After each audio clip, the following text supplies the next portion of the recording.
Assalamualaikum warahmatullahi wabarakatuh. Bismillahirrahmanirrahim. Nahmaduka ya ghafuru ya syakuru. Mashalli wa sallim barik ala sayyidina maulana Muhammadin wa ala alihi wa sahbihi asma'in nama ba'du. Pernah ada orang hartanya itu habis karena ngobati ibunya. Terus datang ke saya, dia sumpek karena hartanya habis ngobati ibunya. Terus dia bilang, Gus, saya ini sekarang sudah miskin karena ibu saya sakit dan harta saya habis untuk ngobati ibu saya. Terus tak guyoni sama saya. Kon kepen pinter apa kepen goblok? Kepen pinter Gus. Ingin pinter apa ingin goblok? Katanya ingin pinter. Kalau ingin pinter bahasanya jangan gitu. Harta kamu itu masih di akhirat karena habis untuk ngobati ibu. Bayangkan kalau habis untuk maksiat itu habis betul. Terus dia mulai syukur. Alhamdulillah Gus, harta saya habis secara heroik karena untuk mengobati apa ibu. Sudah pinter dia. Akhirnya miskin sampai sekarang ya tetap pede saja karena masih punya tabungan di akhirat.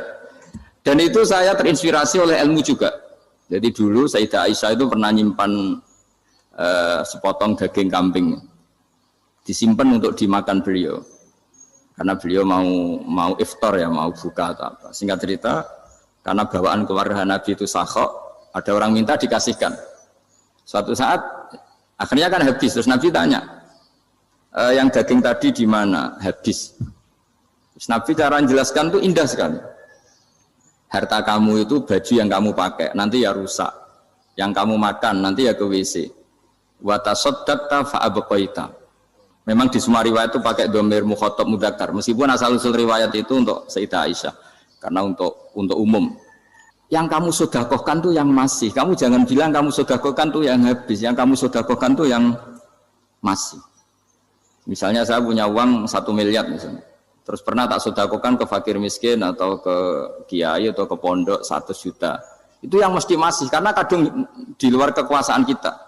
Kadung lillahi ta'ala. Justru yang masih itu yang potensi nanti untuk hal-hal yang kurang positif. Semenjak itu orang sedekah itu begitu entengnya karena itu yang masih. Ya tapi tentu sarannya yang tepat ya. Saya sekarang sering kampanye sedekah tepat. Karena misalnya sering saya itu didatangi orang kaya. Sudah dapat gratisan gerutu itu geremeng. Nah ini kita sudah pakai buminya Allah itu gratis, pakai airnya ya gratis, pakai oksigen ya gratis. Kok masih gerutu itu sudah jadi hamba yang nggak bener itu. Dibayangkan kalau kita pakai oksigen bayar, pakai buminya bayar, pakai airnya bayar semua. Kayaknya kita tidak mampu membayar. Dan kita sama Allah hanya disuruh ikrar, disuruh sujud. Pentingnya ilmu satu bahwa itu akan menjadikan satu perilaku. Misalnya begini ya, dulu itu kiai-kiai Jawa zaman dulu itu berpatokan karena dulu pemerintahan Hindia Belanda, seorang lagi masih pemerintahan Hindia Belanda. Itu dalil yang sering diutarakan itu sebaik-baiknya umara itu yang datang ke ulama, terus sejelek-jeleknya ulama itu yang datang ke umara. Tapi semenjak pemerintahan Indonesia dan kemudian ditandai beberapa tokoh kayak Gus Wahid putra Kiai Hasyim jadi Menteri Agama, ada Gus Wahib putra Kiai Wahab juga jadi Menteri Agama, ada Kiai Fathur Rahman keluarga Mbah Maimun, keluarga Sarang juga pernah jadi Menteri Agama. Kemudian bersamaan dengan itu dibangunlah satu pegangan ilmu. Pegangan ilmu ini penting karena ini yang mengilhami semua orang Islam, terutama ya utamanya ulamanya. Ada seorang ustadz, seorang guru ngaji yang karena melihat rata-rata penguasa itu zalim ya, datang ke Harun Ar-Rasyid. Ini perlu disemak, datang ke Khalifatullah atau Amirul Mukminin Harun Ar-Rasyid. Karena beliau seorang raja tentu terduga lah atau ya umumnya atau gimana lah istilahnya itu ya rata-rata ya agak seenaknya namanya raja, namanya penguasa. Ini dalam pikiran ustadz itu tidak mesti dalam fakta. Kemudian si ustadz itu matur, ya Amirul Mukminin inni nasihun lak famusyaddidun alaika fala tajidanna fi nafsika syai'an. Saya ini mau nasihati Anda, kemudian saya cara nasihati itu keras. Tolong jangan dimasukkan hati. Dia bilang famusyaddidun alaika. Saya nanti kalau nasihati itu keras sekali. Tolong dimaklumi, karena ini penting, karena Anda harus dinasihati secara keras. Tapi sebelum nasihat itu diutarakan, kata Harun Ar-Rasyid, karena beliau Bani Abbas dan beliau orang alim, termasuk muridnya Imam Malik. Kata Harun Ar-Rasyid, uskut, kamu diam Ustaz. Inna Allaha ta'ala arsala man huwa khairun minka ila man huwa syarrun minni. Wa ma'adhalika yakul Allahu ta'ala faqura lahu qawlal layyinal la'allahu yatadzakkaru aw yakhsha. Jadi ini sekaligus etika dan norma ya bagi semua dai di Indonesia dan semua kita. Wahai Ustadz kamu diam. Allah Ta'ala itu ngutus orang yang lebih baik ketimbang kamu, yaitu Nabi Musa, ke orang yang lebih jelek ketimbang saya, yaitu ke Fir'aun. Itu saja harus pakai etika faqula lahu qawlan layyinan. Kamu harus ngomong yang halus. Jadi intinya ini Harun ar-Rasyid komplain. Kamu itu kalau jadi Ustadz ngaji kira-kira gitu. Jadi betapa baiknya orang dulu memahami Quran. Jadi Quran itu dibaca, kemudian kita mungkin baca terus jadi cerita. Mungkin ada yang baca jadi perilaku, ada yang baca kemudian itu mengilhami, membentuk. Nah kira-kira itulah yang membentuk kiai-kiai alim di NU, di beberapa pesantren maupun orang-orang alim di luar NU. Asal apa ya, ngajinya dan bacanya seperti kita. Pasti seperti itu. Karena cara berpikir tadi. Sudah, jadi akhirnya si Ustadz tadi keluar dan minta maaf, anta a'lamu minni, ternyata engkau lebih alim ketimbang saya. Jadi kalimat famusyaddidun alika, saya akan keras cara memberi nasihat, itu yang diket, yang dipotong, yang dibatalkan atau yang diralat oleh Khalifatul Harun ar-Rasyid. Yaitu dikatakan inna wa ta'ala arsala man huwa khairun minka ila man huwa syarrun minni. Yaitu Allah mengutus orang yang lebih baik ketimbang kamu, yaitu Nabi Musa, ke orang yang lebih jelek ketimbang saya, yaitu Fir'aun. Itu pun harus faqula lahu qawlan layyinan. Cara berdakwah harus dengan kata-kata yang halus, yang lembut, yang indah. Dan dengan kata-kata itu diharapkan la'allahu yatadzakkaru aw yakhsha. Semoga yang didakwai menjadi ingat. Sehingga dengan kemampuan ilmiah seperti ini menjadi pegangan bersama bahwa kita sebagai dai atau sebagai tetangga atau sebagai sama-sama warga Indonesia, bawaan kita memang harus faqula lahu qawlan layyinan la'allahu yatadzakkaru aw yakhsha. Kemudian dalam disiplin ilmu yang lain, halus itu tidak kuat. Angin itu ya halus, tapi kalau di manage itu jadi kekuatan yang dahsyat. Begitu juga air dan sebagainya. Sehingga tidak perlu khawatir terus kalau dakwah halus itu tidak punya efek yang signifikan. Tidak juga. Allah Ta'ala itu pengelola angin. Angin itu kekuatannya dahsyat. Sehingga Nabi Sulaiman dikasih kekuatan angin dan bisa terbang kemana-mana. Kemudian sekarang jadi teknologi yang banyak memanfaatkan angin. Mulai rem, mulai apa saja. Sehingga dari cerita saya ini kemudian terus kiai-kiai itu membentuk dakwah termasuk di ekonomi dengan cara yang rileks. Nah cara rileks itu satu tentu dimulai dengan ilmu. Misalnya begini, saya beri contoh. Ketika ada orang melafadzkan kalimat la ilaha illallah, tiada Tuhan selain Allah. Kemudian kalimat ini mungkin kalau orang NU baca itu rutin ya, karena kiainya kelamaan ya yang ikut sambil tidur ya. Kalau tahlil itu disebut kiai tertentu itu mesti yang belakang wah suwi itu kalau kiai itu lama itu. Nah kiainya juga karena jadi lakon ya kan lebih semangat karena pegang mic, biasanya gitu di NU itu. Kalau khotib mesti semangat karena yang pegang mic, yang dengerin mesti ngantuk karena monoton gitu. Karena yang mendengerin sudah tahu pasti nyuruh baik meninggalkan yang jelek, jadi ilmunya sudah disimpulkan dulu. Setiap yang tidur di masjid mesti tak tanya kenapa tidur, ilmunya tidak ada perkembangan, Gus, nyuruh yang baik meninggalkan yang jelek. Tapi kalau ilmunya agak ada perubahan kan dengar semua pasti nyuruh yang jelek meninggalkan yang baik, karena watak manusia itu agak-agak suka fitnah, itu suka geger. Tapi kalau monoton itu mesti enggak itu. Tapi yang menjadi pegangan kita, saya ulang lagi, itu ilmu dulu. Saya ulang lagi itu ilmu dulu. Saya berkali-kali menyontohkan, kalau ada orang kafir, orang yang tidak bersyahadat 70 tahun, kemudian dia bersyahadat sekali saja di akhir hayatnya. Itu kata Allah, qulil ladzina kafaru iyantahu yughfar lahum ma qad salaf. Katakan ke mereka yang kafir, jika dia mau bersyahadat, itu masa lalunya diampuni semua. Sehingga kedahsyatan kalimat ini luar biasa. Orang yang kafir 70 tahun saja, barokahnya la ilaha illallah ini, dosanya bisa diampuni semua. Nah kemudian karena ilmu ini tidak begitu populer atau kurang dipopulerkan, atau kita sendiri kurang menghayati, sehingga la ilaha illallah itu lebih dianalisis cara lafadz ini, pelafatannya ada sanadnya enggak ya gitu. Terus cara melafatkan bareng-bareng seperti itu ada tumpengan ini bid'ah enggak ya. Jadi pertanyaannya sudah tidak tentang keramatnya atau sakralnya atau fadilahnya la ilaha illallah, tapi sudah macam-macam. Wiridan cara seperti ini ada hadisnya enggak, legal enggak, terus ada sanadnya enggak. Jadi saya mohon semohon-mohonnya untuk teman-teman yang di Al-Iman itu harus ngaji ya. Ngaji itu nanti kamu tahu cara mandang sebuah ibadah atau perilaku atau apa sajalah tahu. Karena al-ilmu yurisul ahwal, ilmu itu bisa mengilhami cara pandang. Dulu yaitu saya ulang lagi, ketika zaman Hindia Belanda, karena pemerintahnya Hindia Belanda itu ulama-ulama keras sekali, sejelek-jeleknya ulama itu yang datang ke Umarok. Tapi setelah era Mbah Hashim, era sampai Mbah Maimun, itu mereka peduli sama Umarok, sama semuanya sama-sama warga Indonesia yang ingin melihat Indonesia yang lebih baik. Sehingga banyak, ya kakak saya sendiri pernah wakil bupati, terus putra Mbah Maimun wakil gubernur. Ini teman saya Ki Hafid ya bupati. Semenjak itu terus, dan itu nggak lepas dari cara pandang. Yaitu cara pandang diantaranya adalah cerita tentang Nabi Musa yang Allah tetap peduli sama Fir'aun. Sehingga tetap didakwai Nabi siapa? Musa. Dan posisi Musa datang, bukan memanggil.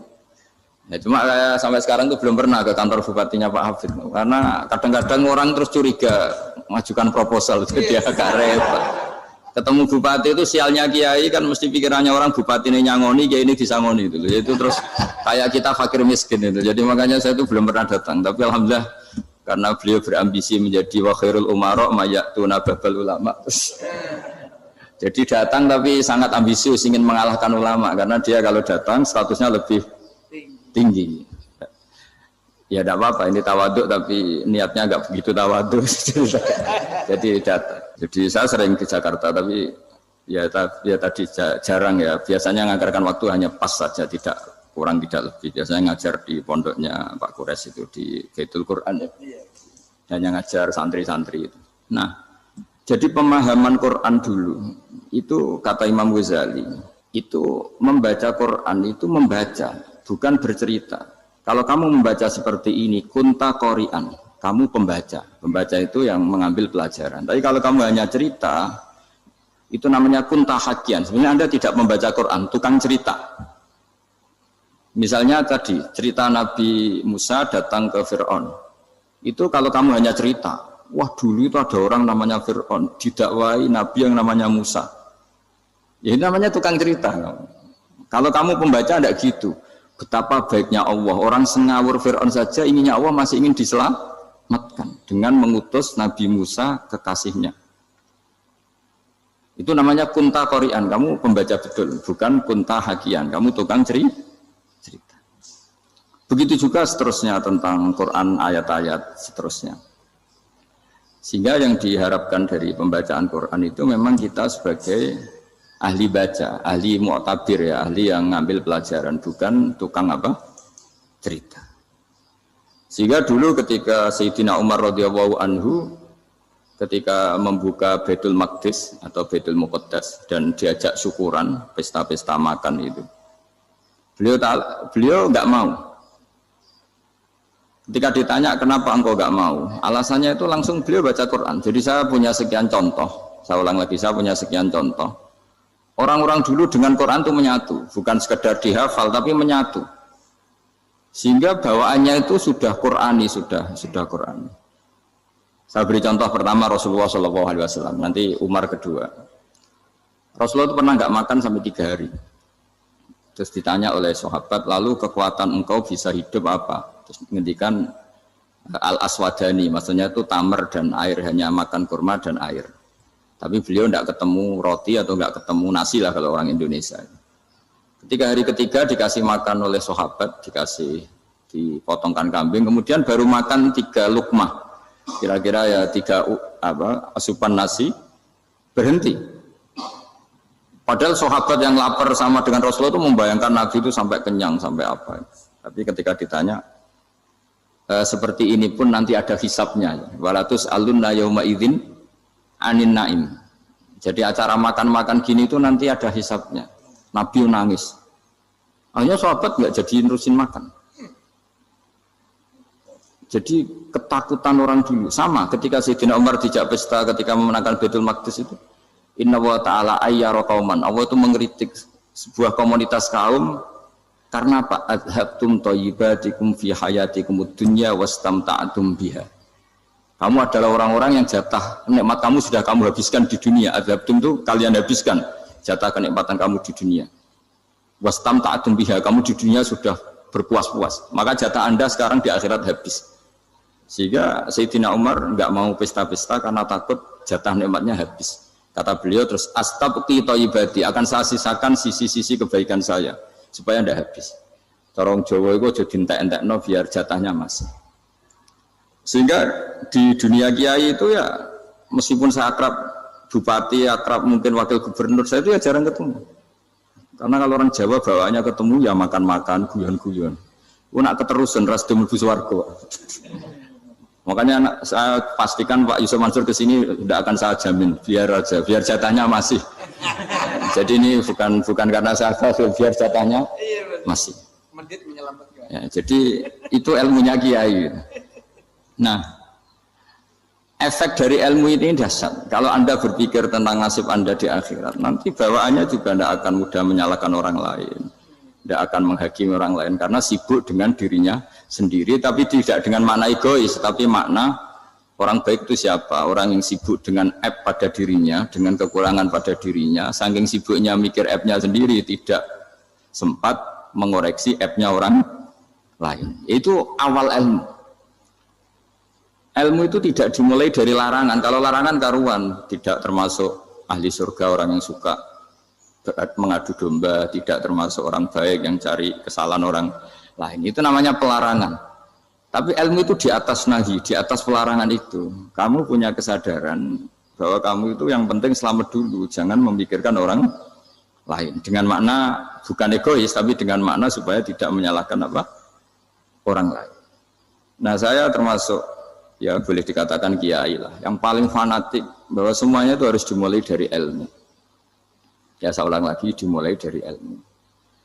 Nah, dari sini kemudian saya berharap Indonesia menjadi damai, menjadi baik. Itu bukan karena kita baik-baik banget, ya tidak mungkin kita ada nabi, tapi karena sudah sibuk dengan memikirkan kesalahan diri sendiri. Sehingga misalnya kita baca Quran, Rabbana zalamna anfusana, lalu kita langsung ingat betapa hubungan kita dengan Allah itu harus ikrar dulu, merasa zalim dulu, merasa salah dulu.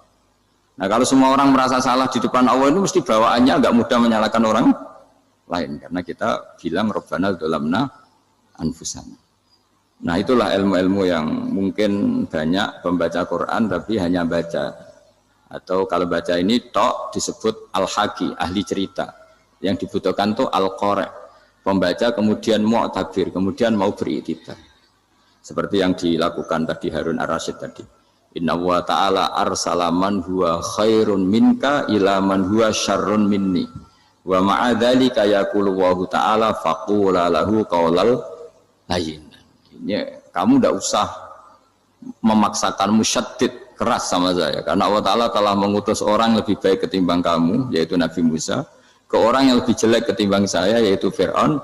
Itu saja harus beretika. Faqula lahu qaulal layyin la'allahu yatadzakkaru aw yakhsha. Dan alhamdulillah bawaan kita sebagai orang timur atau orang Jawa itu kalau mau ngandani orang itu halus sekali. Di antara bentuk kehalusan kata-kata diceritakan di ayat lain. Ketika Nabi Musa ketemu Fir'aun, dawuhnya begini, fakul apa itu yang di juz 30 yang juz 30 ini yang bagian dari, kan tadi hanya fakul lahu qaulal layyinan. Lahu qaulal layyinan itu bentuknya apa? Ya, bentuknya apa? Itu Nabi Musa disuruh ngendikan sama Fir'aun. Apakah kamu mau saya nasihati? Fakul halaka ila antazakka. Halaka itu pilihan, hal itu istifham, laka itu otoritatif. Jadi betapa santonya kalimat itu. Fakul halaka ila antazakka. Jadi kalau dimaknani model Pak Hafid, model saya ngaji di sarang itu, halaka onoto iku kedue sira, berhak bagi kamu, berhak bagi Anda, apakah Anda berhak loh mendapat nasihat supaya Anda jadi orang yang lebih baik. Halaka ila antazakka. Jadi tidak kalimat perintah, tapi kalimat pilihan. Apa engkau mau saya beri nasihat? Wahdiyaka ila rabbika fatakhsha. Dan saya beritahu kamu tentang Tuhan dan kemudian kamu menjadi orang yang baik, fatakhsha, orang yang punya khasyah, punya. Jadi kayak apa kalimatnya itu? Napa jenengan kersa? Itu kalau orang Jogja, orang-orang daerah-daerah yang berada nyugui tamu itu kan ayo makan-makan, itu kan kayak tamunya itu kelaparan. Masa Pak Yusuf Mansur kelaparan? Tidak mungkin kan. Masa Ustadz terkenal kelaparan kan tidak mungkin itu. Monggo, napa jenengan ngersakno? Karena bisa saja tamunya itu tidak kerso, mungkin karena darah tinggi, mungkin karena takut dianggap fakir miskin, macam-macam kan orang enggak. Itu kalimatnya itu halaka ila anta zakka. Kayak apa indahnya dakwah. Halaka ila anta zakka. Itu ada kata laka itu ya terserah jenengan mau enggak. Wa ahdiyaka ila rabbika fatakhsha. Nah, itu yang disebut membaca. Kunta qori'an la hakian. Anda benar-benar membaca Quran, bukan sekadar penceri. Nah, kemudian ini yang terakhir saya juga baru sebenarnya saya itu enggak pernah bilang sanggup itu, tapi Pak Ustadz Zakaria itu GR terus. Sampai tadi pagi itu saya belum tahu kalau ada acara ini. Ya karena saya kiai, jadi kalau kiai itu kan ingatnya sama Allah aja. Kalau sama manusia tuh rontok-rontok lali gitu. Itu bukan memaksa, ya memang lupa. Sejauh mana sih pentingnya manusia kan tidak penting cara ilmu tasawuf itu. Tapi karena ini titipan Rasulullah SAW terus menjadi penting kan. Dititipi umat ya jenengan itu yang ya sudah ngaji ngatur kiai ribet itu. Kiai ini biasa ngaji kan, kiainya yang ngatur, santri ini enggak. Pak Yai ngaji tanggal ini jam ini. Itu kan mengabaikan semua aktivitas kiai. Padahal jam ini mungkin saya punya jam, mungkin jalan-jalan atau ngaji atau mutolaah atau munajat. Gara-gara Pak Zakaria ini kan terus Mas Tamam ini yang provokasi. Harus ngaji di jam ini, tema ini. Saya itu kalau ngaji ditentukan tema itu, ini memang saya agak keras di bab ini. Itu kayak ibarat gini loh. Saya ini dokter, kemudian ada orang yang sakitnya itu jantung, terus bilang ke saya, Pak dokter sembuhkan kukul saya. Wong penyakit ekstrimnya itu jantung, kok bila disembuhkan apa? Kukul. Kan nggak penting, sembuh tidak sembuh, kukul itu kan nggak penting. Jerawat itu. Kiai itu tahu kesalahan paling fatal manusia itu akidah. Tapi kadang-kadang mintanya ilmu yang tidak akidah, yang nggak penting. Jadi kadang-kadang kiai itu ya digurui betul kalau di Indonesia. Misalnya ini tidak nyindir loh, memang marah betul loh kalau di bab-bab seperti ini. Tapi ini biar jadi ilmu masif, ilmu yang general. Saya ulang lagi ya, Anda jadi dokter, tahu pasien Anda ini penyakit jantung kronis atau sudah fatal lah sudah. Terus orang itu bilang, Pak Yai, itu Pak dokter, tolong obati kulit saya supaya tidak jerawatan. Kamu bilang ini orang aneh enggak? Aneh kan? Nah, kiai juga gitu. Saya sering itu ada orang mau haji gitu, Gus doain saya jadi haji mabrur. Pernah belajar haji Pak? Dereng Gus.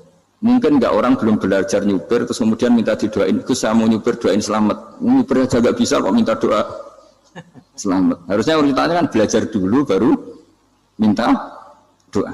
Tapi kali ini aliman bener ngajaknya akidah dulu, ahli sunnah. Nah itu bener karena akidah itu hal yang prinsip memang harus. Kalau kebetulan nggak bener tak revisi betul. Untungnya kalau temanya bener. Jadi saya mohon ke seluruh orang-orang yang mau ngaji ke kiai itu tema itu biar yang milih kiai supaya tahu prioritas yang harus benahin. Jangan tema yang kita yang milih, jangan-jangan tema yang kita pilih itu tidak mendesak atau tidak penting. Ini bukan apa-apa, ini saking ingin baik saya ya, keinginan baik saya supaya dulu zaman sahabat ya gitu. Kalau ada pertanyaan salah sama Nabi dibenerin, cuma Nabi terlalu bijak, cara benerin tuh enak. Kalau saya karena tidak Nabi saja ya agak-agak kasar kan, kalau tidak Nabi tidak wajib bener terus, yang wajib bener terus itu Nabi. Saya beri contoh ya. Nabi itu ngendikan tentang kiamat. Kiamat itu dahsyat, mengerikan gini-gini. Kalau pikirannya orang kampung itu begini, Nabi ini aneh. Cerita kiamat dahsyat tapi nggak ada tanggalnya, nggak ada tahunnya. Harusnya ada dong biar kita bisa persiapan. Sehingga Nabi disomasi di tengah-tengah khutbah itu, ya Rasulullah mata sa'ah. Karena ini orang Bedui, Nabi nggak dengerin, maju ulang lagi. Mata sa'ah ya Rasulullah. Ketika Nabi mengabaikan itu ada dua kelompok sahabat, yang satu bilang lam yasma, Nabi tidak dengar sehingga mengabaikan. Yang kedua bilang sami'a wa kariha, Nabi sebenarnya mendengar tapi tidak berkenan. Tapi diulang lagi ketiganya, ya Rasulullah mata sa'ah. Akhirnya Nabi jawab, mau tidak mau, karena kalau enggak ya namanya orang Bedui ngomong terus. Nabi balik tanya, ya karena cara berpikir dia kalau kiamat itu jelas kapannya kan bisa persiapan itu. Paling enggak pas mau kiamat terus pas ngaji Quran, apa kan bisa persiapan itu. Akhirnya Nabi balik tanya, ma'at tatalah, Kalau kamu berani tanya kiamat, lalu persiapan kamu apa? Ya, terus orang itu bilang masyhur itu, ma'adatullah kabira sholatin wala siyamin wala kadza wa kadza walakinni uhibbuka. Saya sebenarnya tidak punya persiapan ya Rasulullah, cuma persiapan banyak puasa ya enggak, banyak sholat enggak, tapi saya mencintai engkau. Masyhur itu jadi hadis paling legenda, almar'u ma'aman ahabba, sebagian disebut anta ma'aman ahbabta. Ini kata semua sahabat yang di masjid. Si Bedui ini orang paling dibenci sahabat karena mengganggu Nabi saat khutbah, tapi akhirnya ini menjadi orang paling dicintai sahabat karena barokahnya itu hadis itu keluar secara terbuka, almar'u ma'aman ahabba. Sebagian riwayat yuhsyarul mar'u ma'aman ahabba. Nanti orang akan sowan sama Allah bersama orang yang mereka cintai. Nah, itu sahabat-sahabat fama farihu ba'dal Islam farahahum biadal hadis. Mereka tidak pernah senang setelah masuk Islam sesenang hadis ini. Karena kita tidak perlu soleh-soleh banget, cukup nyintai orang apa? Soleh gitu. Makanya saya sekali bilang itu ya, kadang-kadang saya jadi orang alim itu ya rugi. Ruginya tadi. Misalnya untuk menjadi orang alim kan harus hafal Quran, ngaji Bukhari, Muslim, Ikhya. Ternyata pengumuman kedua orang nggak bisa apa-apa. Gelombang kedua para pecinta, waduh, itu kan repot ya. Jadi kita yang jadi orang alim susahnya bukan main, ternyata disaingi pengumuman kedua dan para pecintanya. Wah itu kan akhirnya ketemu orang-orang nggak jelas tadi. Nah itu ya termasuk farah dalam Islam, farhatul aibin. Jadi senang itu di Islam itu ibadah. Ya qul bi fadlillah wa bi rahmati fa bidzalika falyafrahu. Senang itu diperintahkan Allah. Saya itu sering di kamar, kadang itu nyun sewu kayak gatelan gitu, apa itu. Ya agak kukur-kukur terus merengut saja malu. Malu saya itu dilihat Allah kok kayak agak ridho itu malu. Ya kayak tadi lah, kamu dikasih rumah gratis, kemudian pas yang ngasih datang kamu kelihatan cemberut, itu yang ngasih kan mangkel. Sudah dikasih gratis masih cemberut. Sama hubungan kita dengan Allah itu semuanya dikasih gratis. Makanya tabassum, senyum itu ibadah. Kita yang nekuni ilmu hadis, betapa hebatnya Nabi ngendikan, kalau kamu tidak bisa ibadah yang berat-berat, cukup ibadah senyum. Kadang ngendikan tol koti wajin, kamu cukup berwajah yang indah, yang menyenangkan. Tabassum, senyum. Kalau kamu tidak bisa membalas jasanya orang yang ngasih, minimal kamu senyum, minimal kamu kelihatan senang. Gitu. Makanya senang itu sudah ibadah. Dan sekarang orang untuk senang saja susah. Karena bawaannya nuntut orang lain supaya kayak keinginan dia, bawaannya nuntut, ya ribet, kalau gitu ya ribet. Makanya saya bilang al ilmu yurisul ahwal, ilmu itu diperkuat, nanti yurisul ahwal, ilmu itu akan membentuk Anda. Dulu beberapa raja itu ya mau luhur karena jadi raja, punya apa saja. Tapi punya penasihat ulama, itu nasihat itu sederhana. Ada seorang raja tanya ke kiai, gimana dengan semua kerajaan saya? Wah, padahal dia punya apa saja. Jenengan miskin sekali, itu kerajaan seluas ini. Kok bisa aja? Terus ditanya sama si ulama tadi. Andaikan Anda di padang pasir, kemudian kalau tidak minum segelas air itu mati. Apakah Anda akan membeli segelas air ini dengan semua kerajaan Anda? Oh iya, pasti apapun saya lakukan untuk mendapat satu gelas air. Terus la tafrah bimulkin la yusawi syarbatamain. Kamu jangan bangga dengan kerajaan yang nilainya itu enggak sebanding dengan segelas apa? Air. Akhirnya raja itu mikir, saya tidak jadi raja bisa hidup. Tapi kalau enggak minum air mati. Berarti penting satu gelas air. Akhirnya lama-kelamaan ini anggap kerajaan itu biasa, ternyata enggak sepenting segelas air. Ya seperti kita lah, misalnya orang enggak punya alpat itu enggak malu. Tapi kalau nggak punya celana itu malu. Kamu mau punya alpat tapi nggak punya celana? Kan nggak mau. Yaitu ilmu. Ilmu itu yurisul akhwal. Ilmu akan melahirkan satu perilaku. Jadi kalau ilmu Anda mantap, pasti syukurnya juga mantap. Gitu. Ya makanya saya termasuk kiai yang selalu mendorong pentingnya ilmu. Bahkan kata Sufyan Ats-Tsauri ngendikan saking pentingnya ilmu ada kata fa'lam annahu la ilaha illallah. Dimulai kata fa'lam.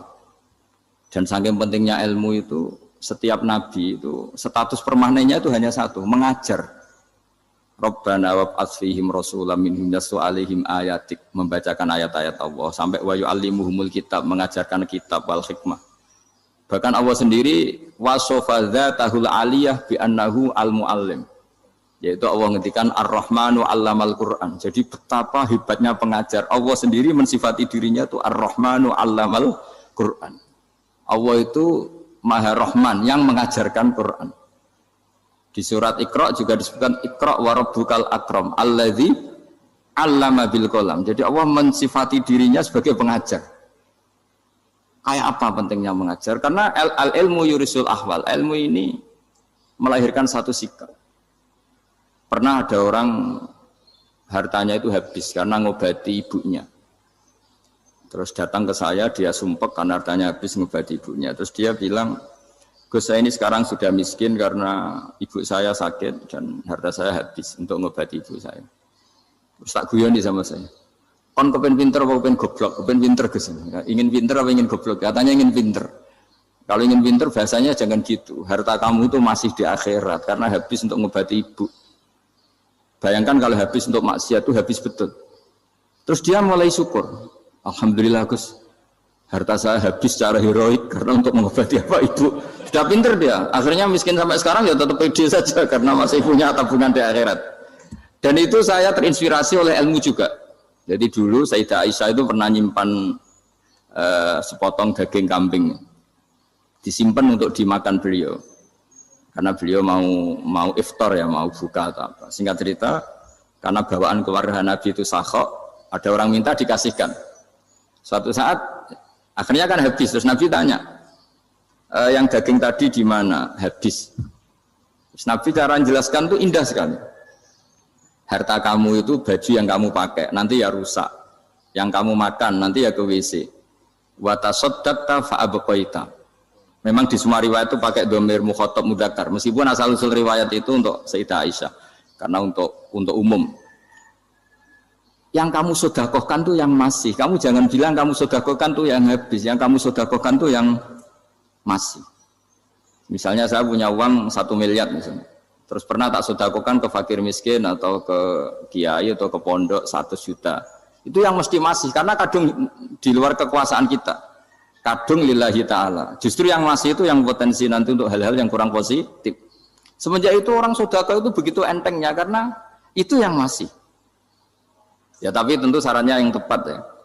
Saya sekarang sering kampanye sedekah tepat karena misalnya sering saya itu didatangi orang kaya. Gus, saya ini punya uang banyak, ingin punya masjid biar dipakai orang Jumatan. Terus saya bilang, kamu ingin jadi orang baik betul apa baik versi Anda? Baik betul Gus. Tak ajarin mau, gak tersinggung, mau Gus. Kalau Anda bikin masjid di kampung Anda, masjid terbaik di dunia sekalipun, yang bingung saya ahli fikih. Kok bisa? Kan terjadi 2 Jumatan, nanti sahnya yang mana? Kamu enak aja bikin masjid, gak? Kamu bikin masalah baru bagi kiai fikih di daerah kamu. Belum nanti orang terus migrasi ke masjid Anda karena lebih baik, koriknya lebih baik. Kamu membunuh masjid yang lebih tua, itu nggak sopan sekali, masjid itu sudah lebih tua kamu.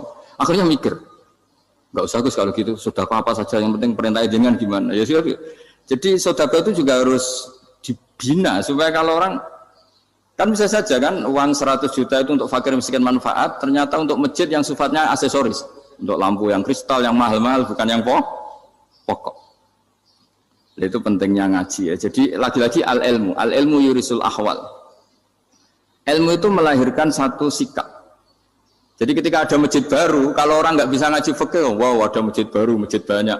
Tapi kalau yang ngaji fikih ngerti ini malah ada masalah baru karena ada ta'addud Jumatan. Gimana hukumnya 2 Jumatan dalam kondisi yang tidak mendesak. Makanya sekarang saya baru kampanye itu. Dulu itu kalau ada masjid banyak itu kan faktornya beda ormas.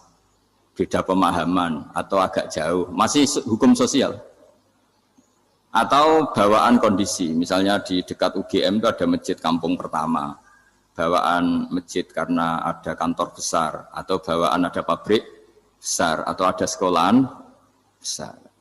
Tapi sekarang itu ada pertanyaan baru, ada masjid baru karena ada orang kaya ingin bikin masjid, itu gimana itu hukum? Nah, tapi kalau orang nggak nekuni fikih itu ya langsung wah bagus untuk bangun masjid. Bagus piye gini sing kangelan memfikihkan tadi.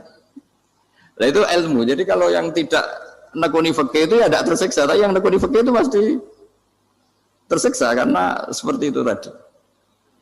Ya jadi saya mohon di antara cara kita dakwah secara damai itu dimulai dari Rabbana Zolamna Anfusana. Itu dipakai Nabi, di redaksinya digenti Diganti dengan makna supaya kita per individu matur Allah, apa ini zulam tu nafsi zulman kabiron kafiron. Nah bawaannya orang mengaku zalim, mengaku salah itu kan sudah tidak sempat mikir salahnya orang apa lain. Dan dari sini kemudian dia jadi orang yang tawadhu, yang ubudiyah, yang macam-macam. Sehingga Nabi itu bukan dianggap ya, pasti penjelas terbaik. Terus Allah meredaksikan wa ma tuqaddimu li anfusikum min khairin tajiduhu indallah. Apa saja kebaikan yang kamu sudah berikan untuk Allah sampai akhirat itu ya pasti kamu temukan di akhirat. Terus yang terakhir saya beri contoh orang peminta-minta sa'il. Itu Sayyid Ali Zainal Abidin kalau ada orang minta-minta terus dikasih. Misalnya dikasih ya 100.000 atau 50.000 atau 10.000 sesuai kemampuan yang memberi. Itu marhaban biman hamala zadi ilal akhirah. Saya terima kasih ya, gara-gara kamu minta uang saya jelas sudah sampai akhirat. Coba kalau di rumah bisa saja untuk hal yang tidak positif. Jadi bawaannya itu cara pandang itu rubah. Jadi sebenarnya kalau kita ngasih uang di masjid, ngasih kiai atau ngasih fakir miskin, ya uang itu yang masih bukan yang habis. Itu watasodak kata fa'abqaita, yang kamu berikan itu hakikatnya yang masih. Karena sudah ada kamu otak-atik lagi, makanya disebut wakaf. Sebenarnya wakaf itu dulu secara makna lughat, saya ulangi secara lughat. Maknanya itu sudah berhenti, wakafun maknanya berhenti. Nah sedekah itu dari kata sedekah maknanya benar. Orang yang sering sedekah berarti imannya benar. Orang yang uang sudah diberikan berarti dia sudah terputus, wakaf berhenti dari hubungannya dengan dia. Sudah dikasihkan berarti selesai. Sehingga wakaf dan sedekah itu sebenarnya maknanya saling melengkapi. Kemudian orang-orang fikih karena ada disiplin ilmu tertentu, wakaf itu untuk sedekah yang permanen, yang abadi, kemudian sedekah untuk infak. Tapi itu kan hanya istilah-istilah dalam disiplin ilmu. Sebetulnya kalau pakai ilmu yang umum, sedekah ya bisa disebut wakaf, wakaf ya bisa disebut apa? Sedekah. Karena maknanya sedekah itu wakaf. Wakaf itu apa? Qat'u raqabatil malik an hadal mal atau an malih. Hubungan pemilik harta ini terputus dari harta itu. Jadi misalnya saya sudah wakaf tanah ini ke masjid, sudah diterima. Buat saya kepikiran gadekan atau menjual sudah tidak bisa, sudah berhenti di situ saja hubungan saya dengan kepemilikan harta itu. Makanya disebut apa? Wakaf. Dan kalau saya wakaf berarti menunjukkan kebenaran iman saya karena sudah menafkahkan sebagian harta untuk Allah Taala. Disebut sodak. Makanya bahasa Arab itu gampang ya. Kalau sodalqaf, sodaqah. Orang kalau bayar mahar disebut sodak karena menunjukkan cintanya. Teman yang setia disebut sodik karena ya benar dalam berteman. Abu Bakar disebut as-siddiq karena sangat membenarkan kanjeng Nabi dan seterusnya dan seterusnya. Jadi begini ya, kalau dalam fikih Islam, misalnya ini ada di beberapa literatur fikih, di semua fikih, baik mazhab Syafi'i, Hanafi, Hambali, di semua kitab fikih. Misalnya ada orang mau masuk Islam, terus konsultasi sama ustadz atau sama kiai, Pak saya mau masuk Islam, kamu nggak boleh ngambil sikap monggo ngeteh dulu, itu tidak boleh. Atau apalagi diajak ngobrol dulu, karena 5 menit kita mempersilahkan ngopi dulu itu artinya dianggap kita membiarkan dia dalam keadaan kafir 5 menit dan kita dianggap ikut tanggung jawab. Sehingga di bab ada ulama yang ngebabkan itu sampai di bab murtad. Termasuk murtad adalah orang yang dimintai mensyahadatkan non-muslim kemudian disuruh ngopi dulu atau ngeteh.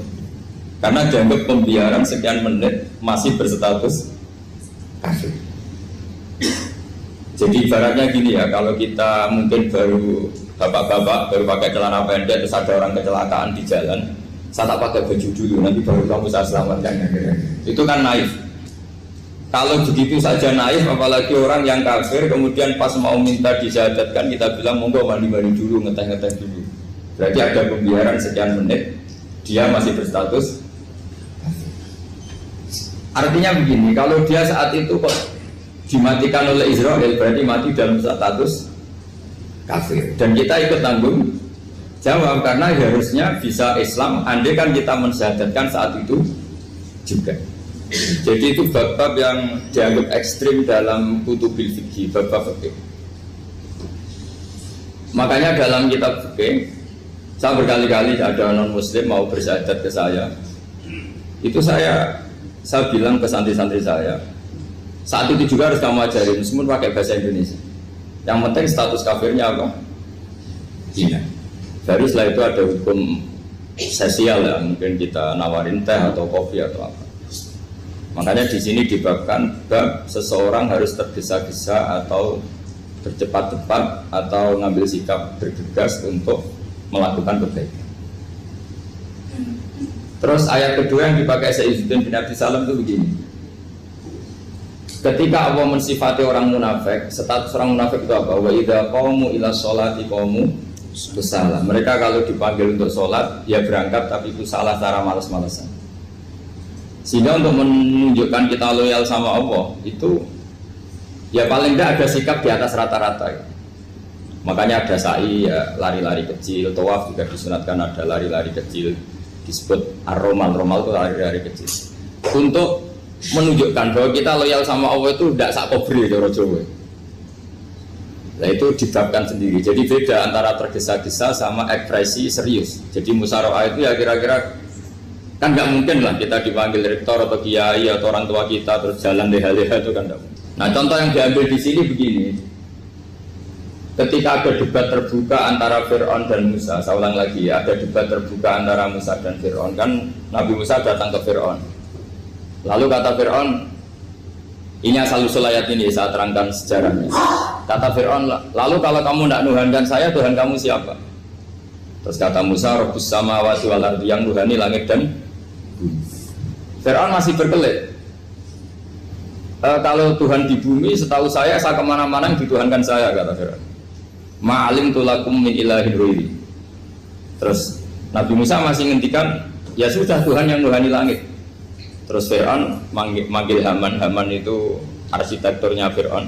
Ya Haman ibnili sorhal ali abduhul asbab samawati fa'attaliya ila ilahi Musa. Haman bangunkan kami piramida yang tinggi. Saya ingin melihat Tuhannya Musa. Musa akhirnya mikir, karena kalaupun Fir'aun bisa naik ke langit tetap tidak bisa melihat Tuhan. Kita tahu Tuhan nggak bisa dilihat. Kita yang mukmin aja tidak lihat, apalagi Fir'aun rivalnya. Akhirnya Musa ganti argumentasi, yaitu argumentasinya Musa, Rabbukum wa Rabbu abaikumul awwalin. Ini perlu diingat dan perlu saya sampaikan. Yang nuhani kamu dan yang menuhani leluhur kamu. Itu sangat memukul Fir'aun. Karena logikanya kalau Fir'aun itu Tuhan, berarti babahnya dulu tanpa Tuhan. Ini ada Tuhan terlambat ya. Jadi kalau Fir'aun Tuhan, berarti banyak tanpa Tuhan, karena zaman era mbahnya belum ada Tuhan. Karena perdebatan itu banyak penggawa Fir'aun yang mukmin. Wah ini Fir'aun nggak bener ini. Kalau dia Tuhan berarti babahnya tambah. Karena kalau iman itu akan diadili, akan dieksekusi, maka orang ini berstatus rojulum mukminum min ali Fir'aun yaktum imanah. Maka di Quran diterangkan wa qala rojulum mukminum min ali Fir'aun yaktum imanah. Ada seseorang yang iman tapi menyembunyikan iman. Lah orang ini selalu ikut rapat di rapat-rapat penting Fir'aun, termasuk rapat ketika Fir'aun dan para tentaranya memutuskan membunuh Musa. Karena dia ikut rapat dan eksekutornya besok disuruh menangkap Musa, orang ini malam itu juga nemuin Musa terus bilang innal mal ayat tabiru nabikal yaqtulu ka Musa. Rapat tadi malam memutuskan kamu besok dibunuh, maka kamu harus bergegas meninggalkan Mesir. Nah, dari kesimpulan itu, dari cerita itu kemudian diambil secara hukum fikih bahwa untuk menyelamatkan darah harus jasa, harus bergegas. Andai kan Musa itu kok sak kobre, sak sempate, maka keburu. Andai kan ini rojul ini tadi, orang tadi penasihat tadi, kok sak kobre ya, maka berarti Musa terlanjur tertang. Jadi itu pentingnya ulama ya. Jadi cerita yang linier, cerita yang seakan-akan cerita di tangan ulama tetap menjadi al-ahkam al-fiqhiyah, menjadi ketentuan-ketentuan apa? Fikih. Jadi yang diambil di sini adalah lelaki tadi yang ikut rapat jadi bergegas menemui Musa, memberitahu kalau kamu besok mau dieksekusi, fakrus, maka kamu harus secepatnya keluar dari Mesir untuk menyelamatkan diri. Terus oleh Sayyiduddin bin Abi Salam dibabkan bab harus tergesa-gesa menyelamatkan darahnya orang apa? Islam. Jadi ini penting saya sampaikan. Jadi al-qasas ya, semua cerita di Quran itu tidak sebagai cerita, karena Quran tidak ingin melahirkan pendongeng, tapi harus menjadi ibrah, menjadi teladan. Jadi makanya terus di kitab-kitab ulumul Quran diterangkan al-qasas ya, beberapa cerita di Quran adalah semuanya menjadi ketentuan fikih. Saya ulang lagi ya, semua cerita yang ada di Quran itu menjadi ketentuan fikih, meskipun alurnya apa? Cerita. Kayak tadi kan alurnya cerita bahwa lelaki ini bergegas nemui Musa supaya Musa cepat keluar dari Mesir. Terus dibabkan babul musaroah ila musifid. Saya teruskan. Wa kama la ra'ayna may yaqtulu musliman law tabtu'u alaihi la qatalahu fal musaroah ila takhrisihi min wajibatun. Idlaisal unatu mahmudatan fi kulli syai'in falaha mawatin tuhmadu fiha wa mawatin tudammu fiha wa kadzalika al musaroah wal lain wal dhulta wa ghairuhuma. Terus cara berpikir ulama, saya pernah baca dalam satu sejarah ulama besar namanya Sufyan Ats-Tsauri. Sufyan Ats-Tsauri itu menjadi wali itu gara-gara kalau sholat di masjid itu beliau datang sebelum adzan. Saya ulang lagi, beliau datang sebelum adzan. Ditanya, kenapa kalau kamu datang sebelum adzan? Saya ini gak ingin jadi hamba yang buruk. Hamba yang buruk atau pembantu yang buruk adalah setempe nunggu dipanggil. Misalnya kita tahu majikan kita pasti manggil jam 7. Kemudian jam 7 itu Anda masih ngopi, masih tata-tata, itu kan tidak menghormati majikan. Harusnya kamu setempe di jam yang saat itu pasti majikan Anda memanggil. Kata beliau, saya tidak ingin seperti pembantu yang buruk, datang nunggu apa? Di mana? Jadi itu ada beberapa spirit ya, atau inspirasi dari aturan-aturan mahabbah. Sebab itu ketika Allah kritik orang munafik, wa idza qamu ila sholati qamu kusala, ketika dipanggil sholat mereka datang bermalas-malasan. Karena tidak ada cintanya sama Allah, maka datang berlambat-lambat. Nah, berarti kalau ekspresi cinta mengharuskan kita datang bercepat. Makanya dalam istilah lain di Quran ini termasuk balaghatul Quran. Di juz 25 itu istilah menuju Allah itu fafirru ilallah. Kita tahu firar itu maknanya lari apa jalan biasa? Lari. Jadi untuk mengekspresikan mahabbah kita, kangen kita pada Allah, cara bahasa Arab, isak kita, berontok kita sama Allah, tidak diistilahkan jalan tapi fafirru ilallah, harus bergegas berlari. Begitu seterusnya. Maka kalau ada orang Islam, terus ini konsekuensi hukum, ada non muslim minta, Pak, saya tolong ajarkan syahadat. Nggak boleh saya bilang gini, monggo ke dalam dulu. Padahal perjalanan ke rumah saya misalnya setengah jam, nggak boleh. Saat itu meskipun sambil berdiri-diri harus kita tauhidkan. Kamu yakinnya Allah itu satu, Tuhan Allah, harus. Karena kalau ada perjalanan ke rumah 5 menit terus dia kecelakaan, belum syahadat, statusnya mati apa? Kafir. Dan kita ikut terlibat karena sebetulnya bisa mengislamkan saat itu juga. Analoginya kayak tadi lah. Orang kecelakaan di jalan karena kita pakai celana pendek, contoh Suriah bisa tak pakai baju dulu. Habis itu diludes truk. Itu kan kita ikut salah karena kita yang punya kesempatan. Tentu yang disalahkan yang punya kesempatan. Karena merubah status dari potensi kelides truk menjadi sama sekali gak potensi kelides truk dengan kita inggirkan, meskipun kita dalam keadaan tidak ideal. Sama. Orang kafir yang mau masuk Islam itu umumnya kiai-kiai kan kadang sebagian disuruh mandi dulu, itu salah sebetulnya. Itu salah sekali. Sangat salah, apalagi nunggu seremonial di masjid, tunggal tokoh-tokoh itu bujutnya salah. Itu gak cuma salah, bujutnya salah. Jadi salah yang akut. Itu salah besar. Kalau seremonial monggo, tapi kalau mengislamkannya harus saat itu. Apalagi seremonial seminggu lagi nunggu tokoh terkenal, nunggu di syuting dulu, wah itu perilaku so, itu bukan mengislamkan itu.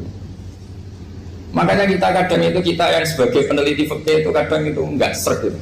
Masa mau Islam nunggu di masjid dulu, di syuting dan tokoh-tokoh, itu salah. Itu sama biar kamu lihat orang kecelakaan mau menyelamatkan, ini ada wartawan enggak ya? Minta di syuting dulu sedang mati ini. Jadi kita normal saja dalam Islam, sesuatu yang mendesak, yang emergensi ya perlakuannya harus cepat. Sehingga dibabkan faslun fil musarohah ila musifid fitima. Jadi ada beberapa contoh di Quran memang aturannya seperti itu. Makanya semua redaksi Quran tentang menuju Allah diredakseno fafirru ilah. Makanya di tawaf ada ekspresi romal, jalan agak cepat. Di sa'i juga ada momen-momen kita harus romal, berjalan cepat. Di beberapa aturan juga seperti itu. Ya saya ulang lagi, di beberapa aturan Islam juga seperti itu. Nah sekarang efek di hukum haji. Saya banyak baca literatur haji. Haji dalam aturan Islam itu wujuban tarafiyan, wajib yang tidak langsung mendesak. Kemudian semenjak ada fakta kita harus nunggu, daftar tunggu, itu kita sebagai ahli fikih itu gampang. Misalnya gini, saya umur 20 punya uang, sekarang berapa daftar? 25 juta ya. Saya umur 20 punya uang 25 juta. Saya jomblo misalnya, ya butuh nikah, ya butuh macam-macam. Itu wajib daftar haji apa enggak? Karena kalaupun daftar nunggu 20 tahun. Nah sekarang kalau ada orang umur 50 tahun punya uang 25 juta, menurut Anda wajib daftar saat itu apa enggak? Mau daftar saja bisa game gitu. Jadi kalau misalnya umur 50 ditambah 25 kan 75. Itu kalau orang sumpah sudah cepat mati itu. Maka itu menjadi pertanyaan, apakah fikih ini kita rubah? Karena dulu kan orang itu longgar semua. Karena haji zaman Nabi pun tidak langsung dilakukan saat pertama diwajibkannya haji. Jadi Nabi punya sisi unik. Pertama ada tahun diwajibkannya haji, Nabi tidak langsung haji. Sebab itu ulama berkesimpulan kalau wajibnya haji tidak langsung. Maka fikih itu memang unik. Sholat juga gitu. Ada istilah begini dalam sholat. Watajibu sholat ala kulli muslimin wujuban muwassa'an. Di semua kitab fikih takbirnya seperti itu redaksinya. Wajib sholat dilakukan orang Islam wujuban muwassa'an, wajib yang ada longgarnya. Sehingga ketika zuhur jam 12 WIB kita dengar azan, boleh sholat setengah 1, jam 1, setengah 2, jam 2. Karena memang wujuban muwassa'an, memang ada batas akhir waktu misalnya sampai setengah 3.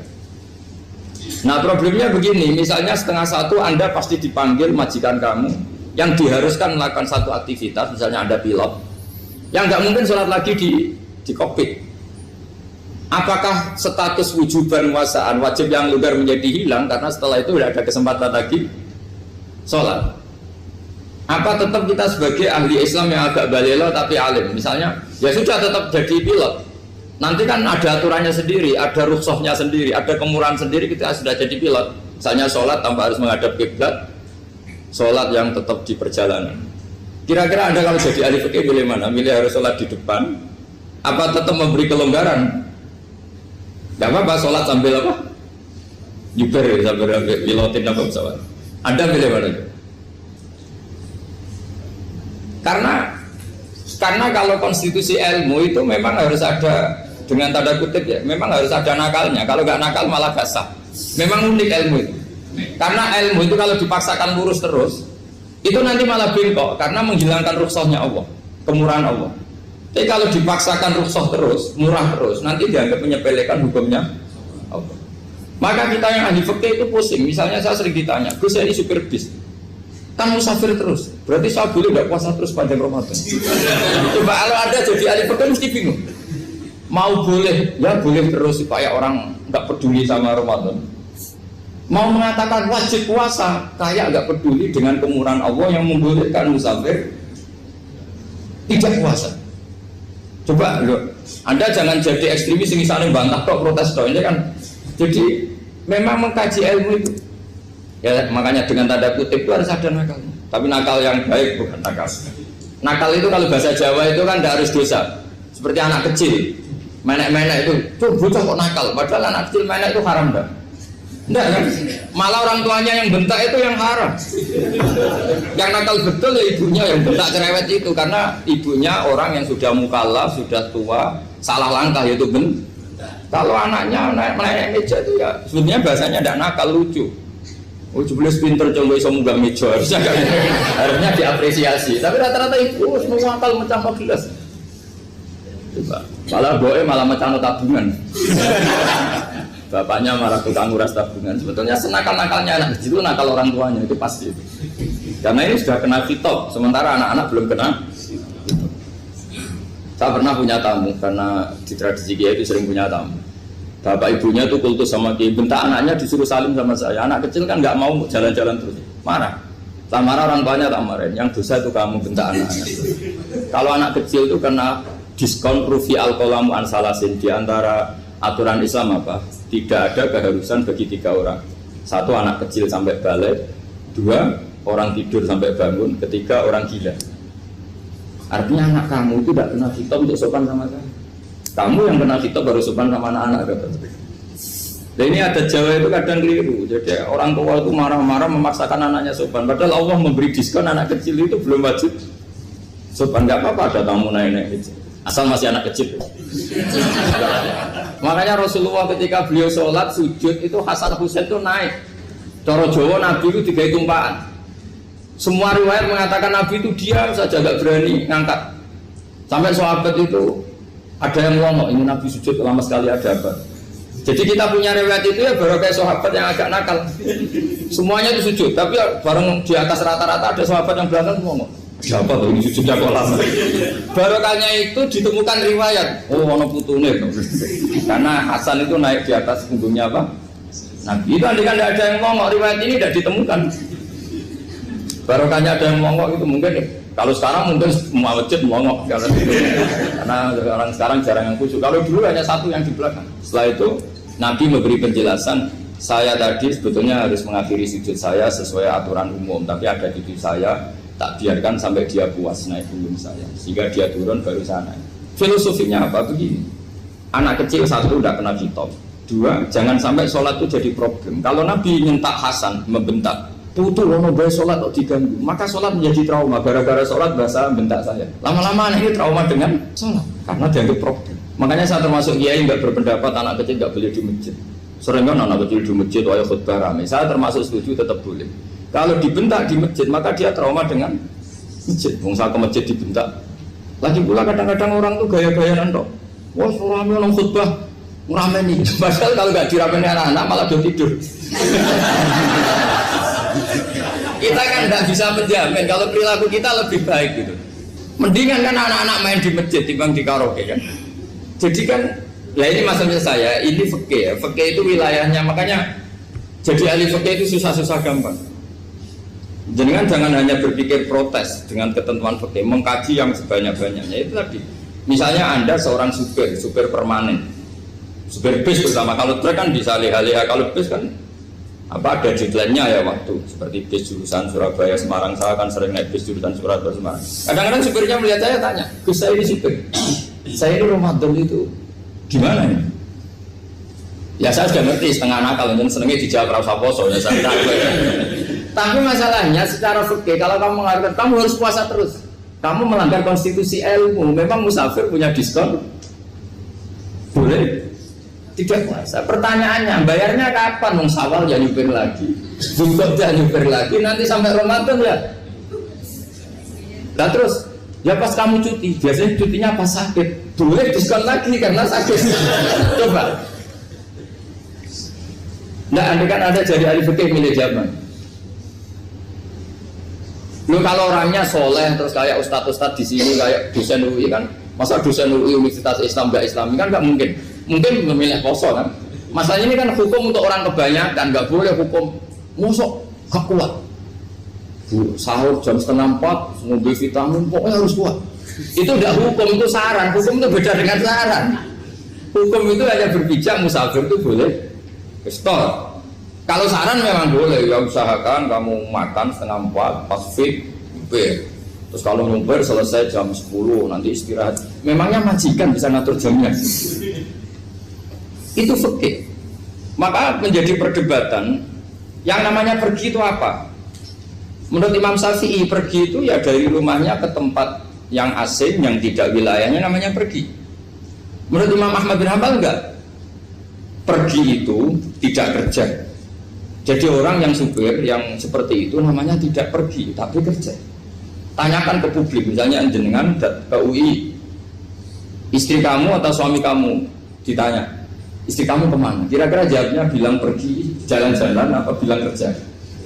Kerja. Makanya kata Imam Ahmad bin Hanbal, mudi musafar atau orang yang berprofesi, yang profesinya memang harus pergi kayak traveling atau supir, maka itu namanya tidak pergi, namanya itu kerja. Karena apa? Sekali distatuskan pergi, maka ikut status yang dikatakan Allah dan Rasul, dapat diskon, boleh tidak puasa. Maka terus kita debat tentang definisi. Nah, definisi ini penting karena yang menjadikan hukum rubah itu definisi. Misalnya gini, mbak ini ngaji saya. Statusnya kalau pakai status saya ajnabi, orang lain bapak ajnabiyah, maka hukumnya saya melihat bapak ini haram karena statusnya ajnabi melihat ajnabiyah yang tidak mahram. Tapi kalau di fikih itu ada statusnya. Antara lelaki boleh muwajahah sama perempuan adalah satu untuk belajar, dua untuk muamalah, tiga untuk kesaksian, empat untuk pengobatan. Itu kan ada pengecualian. Sehingga statusnya sekarang Mbak itu belajar, apa ingin melihat Gus Bah atau Gus Bah itu mengajar atau gimana itu statusnya bisa rubah. Makanya kalau sebetulnya kalau kita marung di warung misalnya Padang, kita nggak pilah-pilah, kebetulan pelayannya perempuan itu masih bisa dipilah secara fikih. Saya muamalah marung, cuma kebetulan penjaganya. Tapi masalahnya Pak ini punya daftar penjaga yang cantik, masalah. Maka pertanyaannya itu marung ke situ demi marung, apa demi melihat? Tidak jawab saja. Demi marung apa demi melihat? Kalau demi marung sepakatnya penjaga yang sangar-sangar juga banyak. Ayahnya kalau demi makan, penjaga yang cowok kan banyak. Kalau demi melihat, berarti yang dihitung kan niatnya. Berarti karena muamalah apa karena melihat? Melihat. Itu status. Jadi makanya kalau mudi musafar itu namanya orang pergi atau orang kerja? Orang kerja. Maka menurut pikirannya Imam Ahmad bin Hanbal seperti itu harus puasa karena dia adalah pekerja, bukan musafir. Lalu dalam masalah jumlah 3 hari misalnya, kalau dalam fikih kita, nggak saya kenapa ngomong fikih terus ya, karena banyak yang melupakan fikih. Jenengan pergi haji, zaman Nabi haji itu jamak dan qashar terus. Padahal hajinya Nabi itu, haji itu minimal kan berapa hari minimal itu? 9, 10, 11, 12. Sebenarnya haji itu minimal hanya 4 hari. Karena 13 Dzulhijjah bisa nafar apa? Awal. Kalau nafar awal berarti nggak ada kewajiban nafar sani. Berarti yang wajib betul kan 9, tanggal 9 wukuf di Arafah, terus 10 biasanya ifadah sama balang jumroh apa? Akobah, terus 11, 12 itu kan sudah boleh cabut karena apa? Nafar apa? Awal. Berarti nggak usah nafar apa? Sani. Berarti hanya berapa? 4. Tapi Nabi haji di Mekah Madinah itu sampai 40 hari karena perjalanan. Pertanyaannya, ketika Nabi menjamak dan mengqashar itu cara Imam Syafi'i lis safar. Karena Nabi orang Madinah datang ke Mekah dengan jarak 460 kilo, maka Nabi boleh jamak dan qashar. Jadi pikiran Imam Syafi'i, jamaknya Nabi itu lis safar karena pergi. Cara pikiran Imam Malik enggak, jawabnya Nabi itu lin nusuk. Nabi menjamak sholat itu karena melakukan ibadah haji. Efeknya adalah orang Mekah kalau haji itu cara Imam Malik meskipun jaraknya dekat boleh apa? Boleh apa? Qashar, boleh jamak qashar. Lalu terus ada pertanyaan fikih lagi. Lalu jamak qashar itu karena pergi apa karena masyaqqah? Karena repot. Coba kalau sampean kira-kira jawab. Misalnya kita orang kaya bawa uang 1 miliar naiknya Alphard, ada supirnya, ada ajudannya, pergi di jarak 100 kilo. Masyarakatnya kan tidak ada sama sekali, apalagi di tol kebetulan nggak macet. Kira-kira boleh jamak nggak? Boleh itu karena pergi, tapi kan nggak ada repotnya sama sekali. Dibanding misalnya yang ngebis bawa beras 1 pintal gitu, udah gitu suruhan orang lagi kan pusing. Maka fikih ini untuk memberi hukum itu kalau fikih itu menstatuskan dulu. Ini orang boleh jamak itu karena masyaqqah apa karena safar. Lalu kalau setelah karena safar itu karena jaraknya apa tingkat masyaqqahnya. Kalau karena jaraknya ya tidak juga. Tidak juga gini maksudnya. Mungkin Anda tidak pernah terpikir begini. Kalau saya mau ke Jakarta, kemudian sampai Purworejo itu sudah waktu zuhur. Saya boleh nggak zuhur di situ sama masak? Boleh kan? Padahal perjalanan saya belum capai. Hanya nunggu boleh jamak itu setelah kita menempuh jarak itu apa menuju, sedang menuju dan niat. Sedang menuju dan niat. Misalnya saya mau ke Jakarta, saya orang Sleman mau ke Jakarta, itu sampai mana itu Magelang itu sudah boleh jamak kan? Boleh nggak? Boleh karena saya mau ke. Nah pertanyaan secara fikih mungkin ada tidak terlintas. Ternyata ditelepon sama istrinya nggak jadi pergi. Padahal sholatnya kadung di jamak duhur dan asar. Apakah setelah di rumah sholat lagi? Tapi nggak pernah mikir gitu. Jadi orang fikih itu sudah pusing, makanya jangan diprotes terus. Kita ini sudah pusing. Ya orang itu enak aja protes terus. Nggak perlu didengar, nanti wajib sholat lagi enggak? Dia bolehnya jamak kan berdasar berstatus musafir. Ternyata selama Magelang ditelepon istrinya nggak jadi. Dia kadang sholat duhur dan asar. Setelah pulang masih jam 1. Terus ada asar, wah sholat. Kalau menurut Anda sholat lagi apa enggak? Jangan saran. Kalau saran, wah sebaiknya sholat lagi itu tidak hukum, itu saran itu namanya. Saran dengan hukum beda. Sholat lagi beda. Ketika ada jabah itu berdasar malas atau berdasar hukum? Apa? Nah kalau Anda sholat lagi, pertanyaannya gini, Allah itu tidak punya tradisi mewajibkan 2 kali. Pertanyaan fikihnya mesti gitu. Dan saat Anda di Magelang menjamak itu melakukan sesuatu yang disahkan oleh agama. Berarti pas Anda jamak duhur asar, sesuatu pas melakukan itu kan berstatus sah dan boleh. Meskipun setelah itu ada masalah, istri kamu nelpon terus pulang.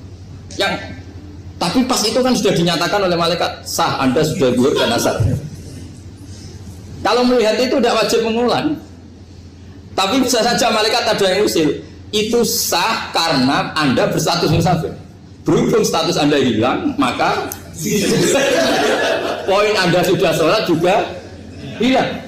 Kamu milih fikih yang mana? Jadi peneliti fikih itu beda dengan orang-orang yang dengarin protes. Beda karena nengkuni itu beda karena ada konsekuensinya. Makanya fikih itu sampai saya punya kitab fikih itu dikarang satu orang itu jumlahnya 20 jilid, per jilid itu segini. Jadi satu meja ini dikarang satu orang. Itu mulai yang presisi, yang detail sampai yang khayal. Yang khayal juga ada. Yang khayal itu tadi beliau banyak mengkhayalkan diri. Suatu saat Anda datang ke Mekah itu hanya butuh waktu 20 menit. Zaman itu belum ada pesawat. Lalu boleh gak jamak, boleh gak nakal. Nakal itu begini. Sama orang kaya punya jet pribadi, misalnya Anda Ronaldo masuk Islam, orang kaya. Itu bisa gak puasa. Karena begini.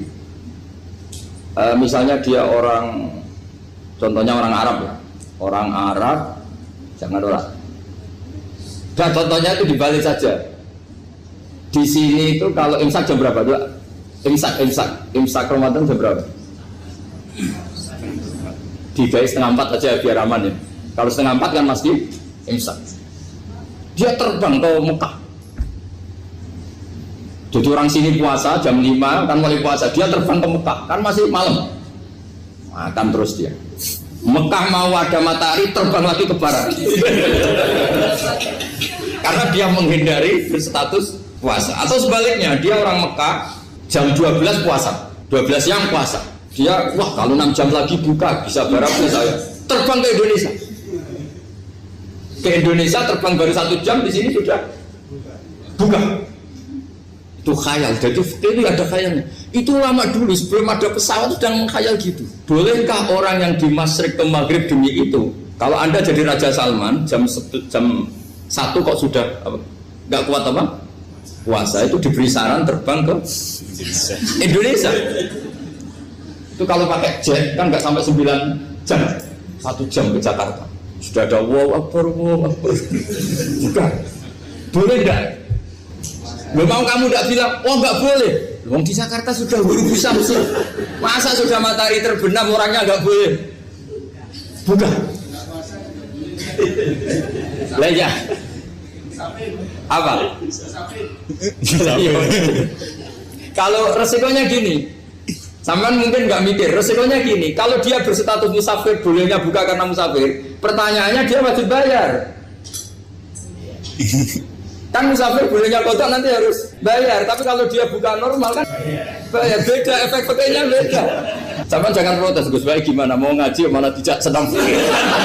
Ini kan ngajinya para dosen, para pegawai, jadi harusnya itu jadi mufti, ngaji untuk jadi mufti, bukan ngaji untuk mendengarkan. Jadi makanya saya mohon jangan sering protes sama ulama itu sudah pusing. Karena efek-efek hukum itu tidak gampang. Kayak tadi misalnya, kalau dia boleh buka atas nama musafir, resikonya wajib bayar. Masalahnya Raja Salman ini mau enggak? Dia inginnya. Maka pertanyaannya itu kitab yang milik saya tadi, yang 20 jilid tadi. Ulama itu mulai dulu sudah membayangkan bagaimana kalau suatu saat ada satu kendaraan. Kenapa ulama bisa membayangkan itu? Karena ada buruk. Meskipun mereka nggak numpak buruk, hanya Rasulullah, tapi kan bisa membayangkan ada toyul waktu. Waktu itu bisa dilipat. Karena ulama dulu ahli astronomi, jadi bumi itu bulatnya gini, muternya gini. Berarti suatu saat ada satu ilmu di mana orang ngambil satu posisi terus melewati toyul waktu, ngalami lintasan waktu. Mulai dulu itu sudah dibicarakan. Pertanyaannya lalu status orang ini kayak apa? Misalnya tadi orang Mekah ingin cepat buka terbang ke Indonesia. Orang Indonesia menghindari imsak, misalnya 3:30, dia belum sahur. Wah, kalau saya di Indonesia ini sifatnya sahur. Wah, saya tak terbang ke Mekah. Enak kan terbang di Mekah ternyata masih jam 8. Wah, bisa makan sepuasnya jam 8 malam, maksudnya jam 20. Kan enak sih. Bar wareg balik ke Indonesia terus jam 1 siang. Jam 1 siang kalau ingin cepat buka terbang ke timur. Langsung buka. Berarti dia kira-kira masa aja 3 jam. Tapi terus ya mungkin kalau sampean tahu kok sudah repot-repot ngono tinggal turu ndelok sinetron kok buka dhewe. Itu tidak hukum, saran itu namanya apa? Kalau hukum tetap tadi yang dikatakan puasa adalah imsak, mulai jam imsak sampai ghurubus. Lalu pertanyaannya lagi, ghurubus samsi sampai imsak itu konversi jam apa nyata-nyata ghurubus samsi? Kalau yang dilewati khatul istiwa itu nyata, fi'lan, kalau dalam bahasa Arab fi'lan awaqiyah. Tapi kalau Anda orang kutub, saya sering kirim-kiriman surat sama mufti-mufti yang ada di Timur Tengah, di Eropa, konsultasi maksudnya. Orang kutub itu kan tidak ada matahari, tidak ada apa-apa. Jika kalau Anda baca kitab di kutub, mesti Gus Bak ajaran pembohong. Misalnya orang kutub ngaji saya, kamu harus subuh sebelum matahari terbit. Sekali matahari terbit, waktunya hilang. Duhur setelah matahari agak ke barat. Asar kalau matahari terbenam, hilang waktunya. Terus mereka mesti bilang, mataharinya di mana? Maka pertanyaannya, boleh gak mengkonversi waktu untuk orang kutub? Jadi misalnya pola umum subuh jam 4:30. Berarti antara subuh dan qadha itu 1,5 jam. Subuh sama zuhur polanya berapa berarti? Kalau 4:30 sampai jam 12 itu 6 sama 7,5. Berarti ya kira-kira habis subuh nunggu 7,5 jam baru zuhur, nunggu 3 jam baru asar, nunggu 3 jam baru maghrib. Berarti waktu puasa kira-kira antara jam 4 sampai jam 6. Berarti berapa jam itu? 12 sama 2 14 jam. Oke, berarti orang kutub harus puasa 14 jam. Tidak bergantung waktu mata. Tapi ada lagi pertanyaan lucunya gini, lalu 14 jam Gus itu dimulai dari mana? Apa asal 14 jam? Apa harus ada konsensus setarnya? Masih ada PR lagi. Menurut kamu gimana? Ada konsensus setarnya dimulai jam 4 dini hari. Apa asal jumlahnya? Imsak 14 jam. Mikir lagi ya. Itu di Denmark itu ada satu musim di mana siang terus sampai sekian bulan. Siang terus sampai orang sana itu capek. Kenapa ada siang terus? Logikanya kan tadi bumi itu bulat-bulat. Saya juga belajar bala astronomi. Kalau tepaan kamu di sisi yang barat agak utara atau agak selatan, matahari ini ngentrong terus. Sehingga bumi mulak malik ya kamu kesentron terus karena kita ini kan tepaan di katulis istiwa, di khotul istiwa. Sebenarnya katulis istiwa itu bahasa Arab dari kata khotul istiwa, khotul itu garis, istiwa itu tengah. Islam itu oleh Allah memang dipilih di tempat paling top yaitu Mekah. Mekah Ka'bah itu suratul ardi. Jadi sebelum ditemukan ilmu astronomi itu Nabi sudah ngendikan Al-Ka'bah suratul ardi. Ka'bah itu pusarnya bumi. Sehingga di Ka'bah itu satu-satunya area yang terbebas dari medan magnetis. Karena dari utara dan selatan benar-benar di tengah. Maka potensi jam paling akurat di dunia itu hanya jam yang di Mekah itu.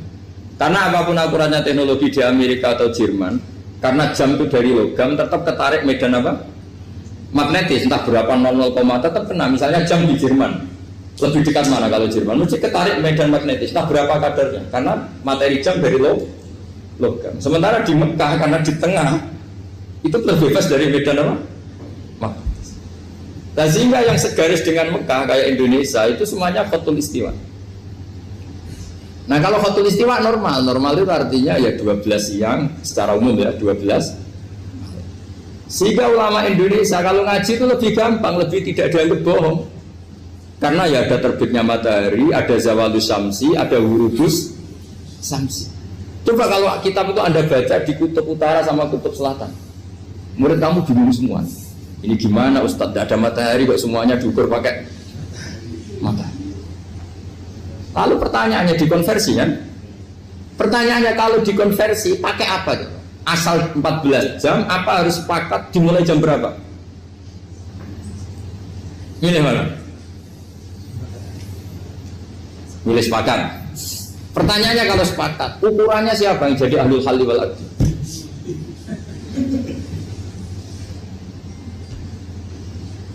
Jadi orang fikih itu sudah bingung, makanya saya mohon jangan sering diprotes. Saya pernah ketemu ulama, saya kan sering ikut komunitas di New York, itu andaikan tidur, itu pas persis Ka'bah. Jadi buminya itu kalau tidur pas persis Ka'bah.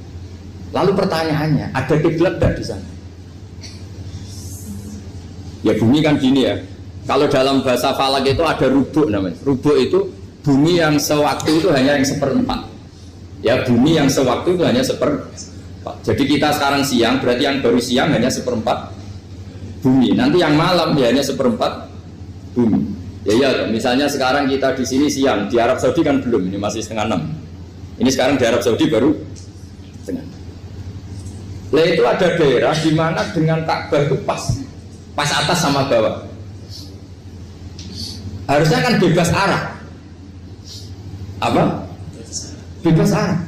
Lalu orang sana sholatnya itu menghadap kemana?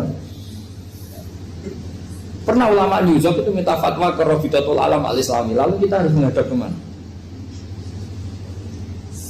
Makanya dalam dunia anekdot ulama itu ada anekdot Abu Nawas itu orang yang nggak pernah kalah debat.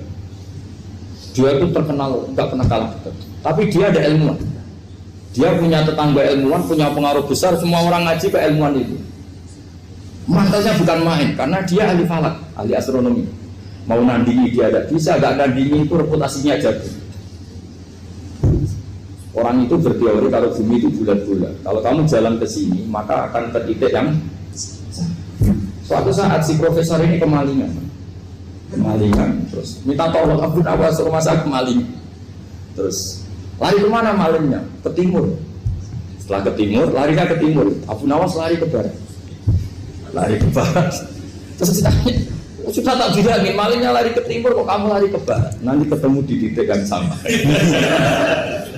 Sementara itu profesornya mangkel. Oh kamu nyindir. Artinya Abu Nawas gak terima. Teori Anda itu gak bisa. Secara keilmuan benar, tapi secara faktual gak boleh. Berarti kalau ada orang ngejar istrinya lari ke timur, dia harus tetap ke barat. Nanti ketemu di titik yang sama. Jadi malingnya tuh lari ke timur, Abu Nawas ngejar ke barat. Ketika ditanya profesornya, sudah bilangin malingnya tuh lari ke timur, kenapa ada ke barat? Kata Anda nanti ketemu di titik yang sama karena bumi bulat-bulat. Nah pertanyaannya gini, lalu kalau yang segaris itu ada arah enggak? Kayak New York tadi. Menurut kamu tetap berkiblat apa enggak usah? Loh kalau yang rubuk jelas. Mungkin kalau rukuk begini loh, misalnya begini, terus kamus di sini sama sini kan masih ada arah, tapi kalau sini sama sini masih bisa berbelat. Sama tidak usah protes, orang fikih sudah pusing, tidak usah diprotes, karena yang dipikir itu macam-macam. Nah ya makanya ini kan, ini mengkaji ya, saya mohon ya kayak tadi ini mengkaji, saya mohon saya cukupkan sekian, sementing apa ya kita ada respeknya lah sama ulama. Jadi ulama itu susah, mikirnya susah, harus tanggung jawab di depan Allah, di dunia diprotes terus. Ini mungkin yang bawa kitab ikutnya halaman 293 ya. Itu yang mungkin nanti bisa dikopi sama yang nggak punya tag. Yang nggak punya tag mengkopi sama yang punya. Di sini diantaranya itu ada bab faslun fi dzikri rajul manaqiba nafsi. Bab seseorang boleh menyebut kelebihannya sendiri. Asal niatnya tidak riya. Di sini dicontohkan tadi Bapak siapa namanya? Samsul. Pak Samsul ya. Di sini diceritakan ketika mau masa paceklik, saya ulang lagi masa paceklik, itu Nabi Yusuf karena merasa amanah dan merasa punya kemampuan mengelola ketahanan pangan, beliau bilang ke rajanya, qala ja'alni ala khazainil ardi inni hafizun alim. Raja, jadikan kami pengatur ketahanan pangan karena ini hafizun alimnya dan saya terpercaya. Hanya Nabi Yusuf seorang nabi tentu panutan, beliau menonjolkan kemampuannya itu boleh asal untuk kemaslahatan. Misalnya ada orang Islam sakit atau kiai sakit dengan dokter, bilang saja saya dokter biasa yang nangani.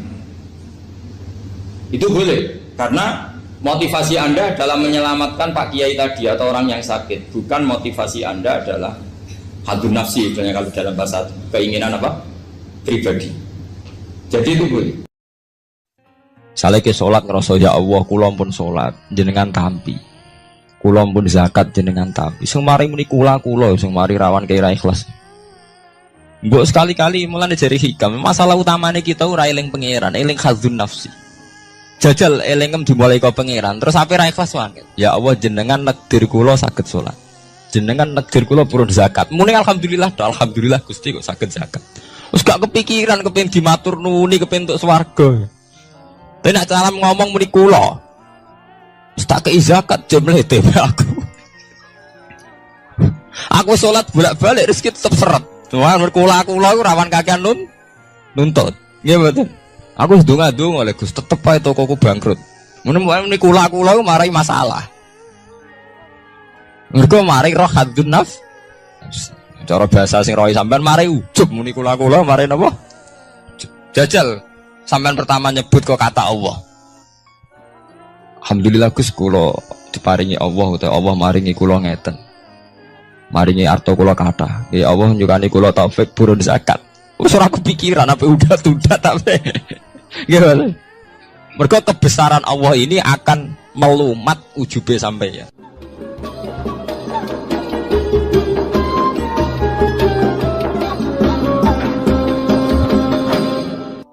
Jadi Allah ngendikan marojal bahro ini napa yal? Taqiyan, dua mata air itu dipertemukan. Itu banyak muara sungai itu bermuara teng napa? Laut. Kados kali Kapuas, kali pundi-pundi ini sawangane bermuara teng laut. Yal taqiyan di sawangane ketemu. Tapi itu semua hanya firoil apa? Ini dalam pandangan. Kula nate banyak ngaji teng ngene kitab-kitab karangan Imam Rozi. Imam Rozi itu ulama tafsir besar ingkang menjelaskan posisi Quran sebagai wahyu yang berkarakter bahasa. Jadi Quran ini wahyu, dia mesti bener. Tapi piye wae Quran itu bahasa. Niki rungaken ya. Jadi Quran piye wae napa? Bahasa. Jadi mungkin sampean gak kaget. Mungkin sampean gak kaget wong imane sampean ikan mokong, ora wati paham lah iman napa? Mokong. Tapi kok anak putune sampean kok iso janggal mbek Quran. Nak generasine kula jenengan ra iso jawab, ku anak putune jenengan wis ra iman mbek Quran. Iman raturan, jadi gak diilmiah. Contohnya ngeten nggih. Ketika banyak ilmuwan itu bisa dari orang Islam piyambak, dari orang Barat, baik itu sekuler, orientalis, Kristen, Katolik, macam-macam. Ketika banyak ilmuwan itu penemuannya lebih diakui secara ilmiah ketimbang tulisan-tulisan agama, itu kan menimbulkan keguncangan. Ndadekno iman iku oleh. Misalnya ngeten sing terkenal. Mungkin jenengan sering pireng. Nabi nate dawuh bulan itu ning langit ketiga. Nah, srengenge ning langit keberapa? Engko terus terakhir langit terakhir itu sing digoni Jibril. Oke. Terus ketika wonten berita bahwa para NASA Amerika itu bisa naik bulan. Rata-rata kiai desa dulu gak percaya. Nabi Muhammad sing nabi nak munggah ning gone bulan tak tok pamit mbek Jibril ngono ae ora mesti dibukakno. Dibukakno ngenteni diintegrasi. Saiki sapa Muhammad? Muhammad wis sapa Jibril bukakno. Itu satu contoh. Kula dek dalu ngaji kalian santri-santri, kula terangaken. Jadi masalah utama umat Islam itu antara lafadz ngene iku lugat. Iku terus diimani nganggo karpe dhewe. Lha iku sing dadi masalah utama. Lugat ya bahasa itu diimani menurut karpe dhewe, ora menurut karpe ilmiah. Contohnya gampang kan. Sampean bayangno langit itu apa? Langit itu satu wilayah, satu area sing digoni malaikat, satu area yang tidak tersentuh. Kamane bayangno langit itu satu area yang tidak tersentuh. Sehingga ana kabar nak bulan ning langit ketiga kok trimo menungso tok bulan terus sampean ora percaya. Gue dianggap masuk wilayah sing wis wilayah Jibril. Padahal tidak begitu. Masalah istilah sama itu istilah lughat. Terus Imam Razi menjawab sama itu istilah lughat. Jadi sesuatu yang tidak bumi ini itu namanya sama. Sesuatu yang tidak bumi ini namanya sama. Sampeyan sing nate kaji sing numpak pesawat. Kulo nggih nate numpak pesawat sing jarak-jarak jauh. Sampeyan ndelok dhuwur nggih langit. Ngisor nggih napa? Langit. Sampeyan nak buka teng pesawat king jendela. Delok ngisor ngeten nggih langit, delok dhuwur nggih napa? Langit. Sebab itu istilah langit itu hanya untuk menunjuk, istilah sama itu hanya menunjuk sesuatu yang tidak bumi. Terus Imam Razi mencontohkan Allah dawuh alam taro kaifa daraballahu masalan kalimatan kasajaratin apa thayyibatin asluha sabitun fil ardi wa far'uha apa fis sama. Okay. Asluha sabitun apa fil ardi wa far'uha apa fis sama. Kalimat thayyibah iku kaya wit sing thayyibah. Jadi ku wit kurma. Asluha sabitun fil ardi. Akare wit kurma menghunjam ning bumi. Wa far'uha fis sama. Cabang-cabangnya utawa dahane fis sama. Ya artinya kan sederhana loh nggih. Wit kurma ku dahane fis sama. Sama artinya mosok koyo bayangane sampean sesuatu yang bener-bener gak tersentuh.